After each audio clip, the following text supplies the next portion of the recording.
اوس بدره چې بیبو او مس مردان ټوله دوبۍ یو شړنګوله او کلیام زموږ وینا ده چې تاسو به م راځئ خامخا به راځئ که څنګه بیبو او که رانغلې او چې رانغلې نو بیا ډېر زبردست ډېره ښایسته دوبۍ ده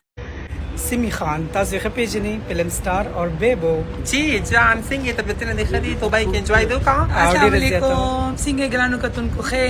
نن مس مردان راغلی دا دوبۍ ته زموږ دوبۍ کې شوګانې دي د اختر په پیله په دویمه او په درېیمه دا په مړیره په مینه موږ راوختې ده ډېره مننه او زه خو ستا فین یم او زه د دې فین یم هغه زما انتهایي خوښه دا خو زما جان ده خو د دا مې اوس جان شوه تھینک یو سو مچ ډېره مننه او اوس موږ دوبۍ کې انجوای کوو تاسو کتلی په شئ سړکونو باندې ګرځو پاکستان کې داسې ګرځېدلی شو که داسې وګرځېدو بچا به اوکې ګرانو کتونکو بای بای السلام علیکم ګرانو کتونکو زه مس مردان او زما د طرف نه د غټ اختر ټولو مسلمانانو ته مبارک شه که په دوبۍ کې دي او که په پاکستان کې دي او ما سره د السلام علیکم څنګه ګرانو مینوالو ښه طبیعتونه ښه دي زما طرف نه هم تاسو ته د هغه اختر ډېر مبارک شه او قرباني مبارک شه که هغه په لر دي که په بر دي په ټولو باندې زما سلام السلام علیکم زه سم سخی زمانه طرف ټول اختر دا روز قبول مبارکي قبول کې 12 بجو نه ټایم وړي دي دا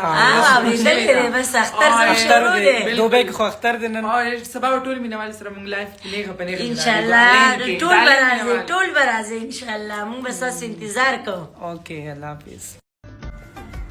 السلام علیکم څنګه مینوالو تاسو ښه څنګه تاسو ته پته چې مس مردان مو کړی راغلی دا کور ته او دا موږ سره شوق ده په 14-15 باندې زموږ شوګانې دي او دا موږ سره د په شوق السلام علیکم زه مس او زه راغلی فاطمه ګل قرار دي شوګان تاسو کتلی زما شوګان خپل شو اوس د دې سره ما په 14-15 باندې ابوظبي کې او رزق خیمه کې تاسو به ضرور راځئ تاسو به شوګان خوښ شي او تاسو څنګه نور شوګان راغلي دي شوګان لوم تاسو راځئ ټیک ده او خامخا به راځئ او موږ به ستاسو انتظار کوو اوکې السلام علیکم ګرانو کتونکو دا زما چیله دانش په دوبۍ کې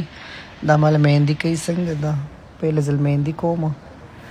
نن زموږ شارجه کې شو ده تاسو به راځئ خامخا زه به م ویټ کوم ستاسو به شو خوښه شي او دانش جی څنګه بره ګوره تاسو څنګه جان تا هم ډېره ښایسته مهندیانې کړي ځان له اوکې بای زه به شارجې ته نن ځو بیا راشئ ټیک ده اوکې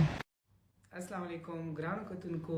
زما د طرف نه د غټ اختر ډېر مبارک شه ټولو مسلمانانو ته چې په کوم ملک کې دي او مسلمانان دي نو هغوی ته د غټ اختر ډېر مبارک شه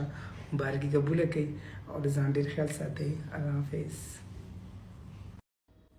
السلام علیکم ګرانو مینهواله زه مس مردان او زما دوبۍ کې چې کوم مینهوال دي هغوی دپاره خوشخبري زه دوبۍ ته راغلی یم شو دپاره زموږ د اختر په لومړنۍ ورځ باندې آیلینډ کې شو ده الوپا شادي هال سټیزن هوټل سره نږدې د اختر په دویمه ورځ زموږ شو ده شارجه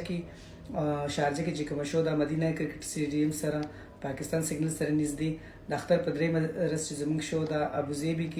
کې سوداني کلب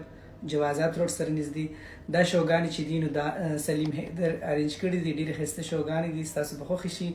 دې کې زه یم موږ سره نور هم ښایسته سینګران دي نور آرټسټان دي ستاسو به خوښ شي ضرور به راځئ زه به انتظار کوم ځکه چې زه پهله ځل دوبۍ ته په دویم ځل رالم خو شو دپاره پهله ځل راغلی یم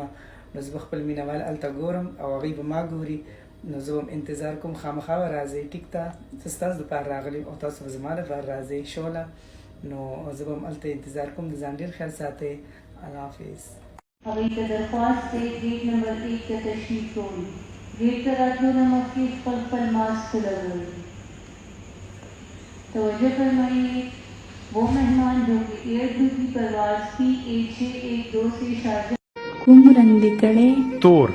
خو د غم کالی وي خوښ مې دي سپین ولې نه کوي هغه بیا خلک راته کوي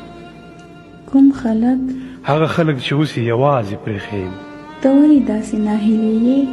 ناهیلې نه یم هیلې نه لرم دنیا خو لویه ده ته ولې هیلې نه لرې ما ته ډېره وړه ده پکې تنګ یم څه غواړې خوب څنګه خوب چې